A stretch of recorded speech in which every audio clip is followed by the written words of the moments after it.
28 November 1986, kematian Tuan Yang Terutama Tun Tan Sri Tuanku Haji Bujang bin Tuanku Haji Othman. Pada hari ini, dalam tahun 1986, Tuan Yang Terutama Tun Tan Sri Tuanku Haji Bujang bin Tuanku Haji Othman, mantan Yang di-Pertua Negeri Sarawak, meninggal dunia di kediamannya di Seri Embawang, Petrajaya, Sarawak. Dilahirkan di Sibu pada tahun 1898, Allahyarham merupakan Yang di-Pertua Negeri Sarawak yang kedua.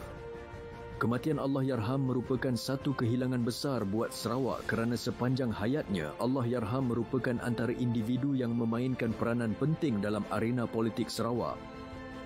Allahyarham bersama beberapa orang lagi tokoh politik Sarawak menubuhkan Barisan Rakyat Jati Sarawak pada tahun 1961